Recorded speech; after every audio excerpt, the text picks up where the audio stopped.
I sit in my dimly lit apartment, surrounded by coffee mugs and open research papers. I'm determined to finish my report on sleep and its effects on cognition before a major conference. I feel confident. One night without sleep can't hurt, right? I log the time, 10 p.m. My laptop hums. My eyelids flutter, but I ignore the signs.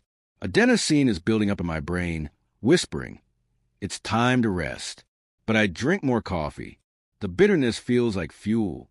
As the clock strikes 12, my body temperature dips, my circadian rhythm begging for rest. The city outside quiets, lights fading from windows. My reflection in the screen looks older, distant. I type slower. Words blur. My thoughts loop. Did I write that sentence already? The air feels thicker. Time stretches. My heartbeat slows, but my mind races. I start hearing faint sounds, the radiator hissing like whispers. I begin to feel waves of exhaustion. One moment, I'm nodding off. The next, my heart races as if jolted by adrenaline. My prefrontal cortex, logic and focus, is shutting down. I stare at the same paragraph for minutes, unable to understand it. Then, for a few seconds, the screen goes dark, or maybe my mind does. A microsleep. I jerk awake. The coffee mug slips from my hand, shattering. I swear softly. The room feels smaller, the shadows thicker. I tell myself I'm fine. I'm a scientist. I'm observing. But the experiment is starting to observe me back. 24 hours awake. My thoughts are slippery. My reflection looks pale, with sunken eyes and trembling fingers. My amygdala, the emotional center, is in overdrive. I'm irritable, snapping at my phone when it pings. My logical side can't keep up.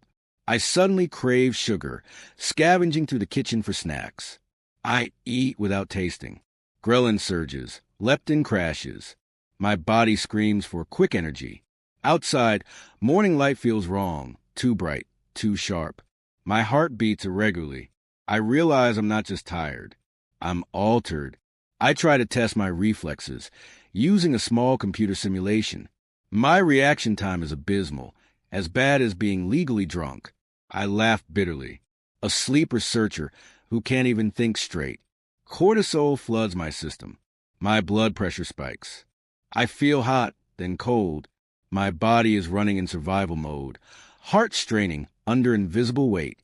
I decide to go for a walk, but every step outside feels detached, dreamlike. The world sways slightly. People's faces seem expressionless, distant. I realize I'm losing empathy. Even my emotions feel foreign now. I return home, sweating and dizzy. My immune system is crashing. I sneeze, my throat burns faintly. I read my notes about cytokines, the proteins that fight infection. They're supposed to regenerate during sleep. My body isn't making enough. I'm becoming my own case study. I start hallucinating faint movement in the corner of my vision, a dark shape that seems to flicker near the bookshelves. I blink and it's gone. I tell myself it's just my hippocampus struggling, memory and perception blurring. But part of me wonders, what if it's something else? My notes no longer make sense. Words merge. Sentences vanish as I type them. I record an audio log. 20 hours awake. Emotional instability detected. Hunger uncontrollable.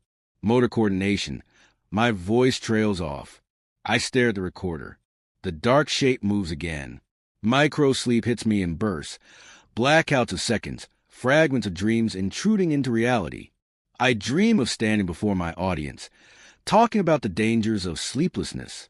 But when I blink, the faces in the crowd melt. I wake on the floor, unsure when I fell. I read about autophagy, how the brain begins to consume its own cells under chronic stress and sleep loss. I wonder if I can feel it happening. A dull ache deep in my skull, neurons flickering like dying bulbs.